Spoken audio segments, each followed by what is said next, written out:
डर। अगर मैं इस वर्ड का यूज़ करता हूँ तो आपके दिमाग में किसी हॉरर मूवी का सीन आता है, या तो फिर ऐसी हॉन्टेड प्लेस का जहाँ आप जा चुके हैं या आपने उस जगह की कहानियाँ सुनी हैं। लेकिन हॉरर मूवी या हॉन्टेड प्लेसेस का डर टाइम के साथ साथ ख़त्म होने लगता है, क्योंकि पैरानॉर्मल साइंस पे लोग ज़्यादा विश्वास नहीं करते। आज के ज़माने में लोग साइंस पे ज़्यादा बिलीव करते हैं। लेकिन अगर मैं आपसे ये कहूँ कि दुनिया में ऐसी घटना भी हुई है जिसका रिलेशन साइंस के साथ साथ हॉरिफिक इवेंट के साथ भी है, तो आप क्या सोचेंगे? एक ऐसी ही घटना जिसको याद करके लोगों को आज भी स्पाइन चिलिंग एक्सपीरियंस होते हैं, द चेरनोबिल इंसिडेंट। इस दुनिया की हर एक चीज़, चाहे वो एक जीव हो या एक मैटर, एटम से बनी हुई है, जिसको हम परमाणु भी कहते हैं। एटम्स लिविंग थिंग के साथ साथ नॉन लिविंग थिंग्स में भी पाए जाते हैं।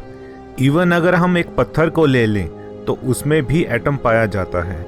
अगर हम एटम की बात करें तो उसमें इतनी पावर होती है कि उससे हम पावर जनरेट कर सकते हैं। इसी पावर को आइडेंटिफाई करते हुए कुछ साइंटिस्ट ने एटॉमिक बॉम्ब बनाए, जिससे एक पूरा का पूरा देश डिस्ट्रॉय किया जा सकता है।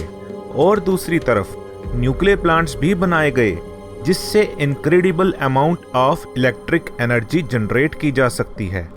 इसे एटॉमिक पावर प्लांट भी कहते हैं।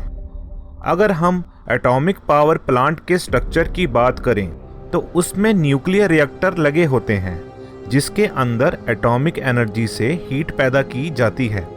उसी हीट की मदद से एक बड़ा टरबाइन घूमता है और उसी से इलेक्ट्रिसिटी प्रोड्यूस की जाती है। दुनिया में 440 पावर प्लांट मौजूद हैं, जिसमें इंडिया के पास 22 पावर प्लांट मौजूद हैं। जहां भी ये न्यूक्लियर प्लांट ऑपरेट होते हैं, वहां पर एक इनविजिबल डेंजर होता है, रेडिएशन। इसीलिए न्यूक्लियर रिएक्टर में नेसेसरी प्रिकॉशन मौजूद होते हैं। यही नहीं, रिएक्टर में काम करने वाले वर्कर्स के कपड़े स्पेशल रबर के बने होते हैं, ताकि उनको रेडिएशन का नुकसान ना उठाना पड़े। पर कभी कभी एक मामूली गलती से भी हादसे हो जाते हैं। 26 अप्रैल 1986 सुबह के 1:23 पे चेरनोबिल यूक्रेन में कुछ अजीब हुआ। चेरनोबिल के साथ ही एक शहर था जिसका नाम प्रिपेट था, जहां की पॉपुलेशन 50,000 थी। प्रिपेट शहर के लोगों को अचानक रात को 1:23 पे एक तेज रोशनी की बीम दिखाई पड़ी, जो कि सीधा आसमान की तरफ जा रही थी। लोगों को लगा कि शायद फैक्ट्री में कोई आग लगी होगी। वह लोग एक ब्रिज पे चढ़कर उस इंसिडेंट को देखने लगे, जिसमें बच्चे बूढ़े जवान सब शामिल थे। सब आपस में डिस्कस कर रहे थे कि आखिर हुआ क्या होगा, इस बात से अनजान कि उस रेडिएशन बीम के पार्टिकल्स उनकी स्किन से उनकी बॉडी में एंटर हो रही थी, जो कि कैंसर होने की एक पॉसिबिलिटी थी। उस रात को असल में एक न्यूक्लियर प्लांट ब्लास्ट हुआ था, और ब्लास्ट इतना पावरफुल था कि कुछ ही पल में वो सारी रेडिएशन डस्ट जो ब्लास्ट से पैदा हुई थी, पूरे चेरनोबिल और उसके आसपास के शहरों में फैल गई, और 30 किलोमीटर की रेंज के जितने भी शहर थे वो इसकी चपेट में भी आ गए। ये ब्लास्ट हुआ था एक गलती के चलते। ब्लास्ट से कुछ घंटा पहले चेरनोबिल के साइंटिस्ट उस पावर प्लांट में सेफ्टी टेस्ट कर रहे थे। इस सेफ्टी टेस्ट को हम गलती भी कह सकते हैं, या बहुत बड़ी भूल भी, क्योंकि इस टेस्ट के सुपरवाइजर एनाटोली द्यातलोव ने टेस्टिंग के दौरान कुछ इम्पॉर्टेंट प्रोटोकॉल्स को फॉलो नहीं किया। एक्चुअली न्यूक्लियर पावर प्लांट में कुछ प्रोटोकॉल्स और रूल्स होते हैं, उन्हीं रूल्स को उन्होंने इग्नोर किया। फिर उस गलती के कारण उस रिएक्टर का पावर अचानक इंक्रीज होने लगा, जिसकी वजह से रिएक्टर का टेम्परेचर इंक्रीज हो गया, और उसके साथ लगा पानी का टैंक टेम्परेचर बढ़ने के कारण भाप बन के हवा में उड़ने लगा, और अचानक रिएक्टर गर्म होने की वजह से ब्लास्ट हो गया। वो ब्लास्ट इतना पावरफुल था कि रिएक्टर में से 8 टन रेडियो एक्टिव मटेरियल हवा में रिलीज हो गया, जो कि 30 किलोमीटर तक के एरिया में फैलने लगा। जैसे जैसे वक्त बढ़ा वो पार्टिकल्स इनफैक्ट दूसरे कॉन्टिनेंट्स पे भी जा पहुंचे। यूके, बेलारूस, लुथियाना, पोलैंड, अंगारी में ये जहरीले पार्टिकल फैल गए।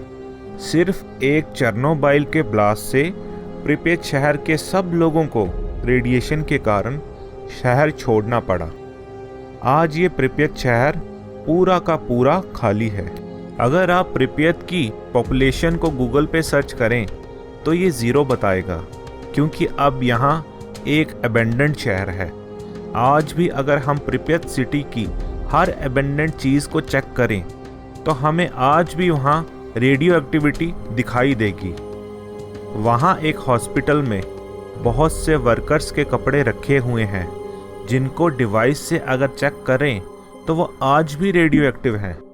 ये कपड़े उन्हीं फायर फाइटर्स के हैं जो चेर्नोबिल न्यूक्लियर प्लांट में आग बुझाने गए थे, और उनमें से मैक्सिमम वर्कर्स कैंसर और रेडियो एक्टिव सिकनेस की वजह से मारे भी गए।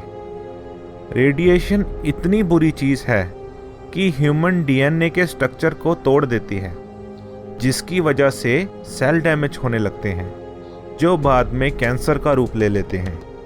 उस प्लांट के आसपास मौजूद जंगल भी रेडिएशन का शिकार हो गए और सारे ट्रीज डैमेज हो गए। एक बड़ा जंगल का एरिया आज भी मौजूद है जिसे रेड फॉरेस्ट के नाम से जाना जाता है। उस न्यूक्लियर प्लांट के बेसमेंट में आज भी न्यूक्लियर वेस्ट मौजूद है, जिसकी रेडिएशन आज भी इतनी ज़्यादा है कि अगर कोई व्यक्ति उसके पास खड़ा हो जाए तो उसकी इमीडिएट मौत हो जाएगी। इस न्यूक्लियर वेस्ट को एलिफेंट फुट के नाम से जाना जाता है। इस न्यूक्लियर वेस्ट में इतनी ज़्यादा रेडिएशन है कि इसको नॉर्मल वेस्ट बनते हुए और इसकी रेडिएशन ख़त्म होते हुए लगभग 20,000 साल लग जाएंगे। आज इस एलिफेंट फुट की रेडिएशन से बचने के लिए चेर्नोबिल की गवर्नमेंट ने इस पे सार्कोफेगस कंस्ट्रक्ट किया है। इस प्रोटेक्टिव लेयर से इतना फ़र्क तो पड़ा है कि इसके आसपास के एरिया में पेड़ उगने लग गए हैं। ये थी दुनिया की सबसे भयानक घटना की कहानी। अगर आपको आज का वीडियो पसंद आया तो चैनल को सब्सक्राइब कीजिए, बेल आइकन को प्रेस कीजिए और इस वीडियो को शेयर करना मत भूलिए। Thank you.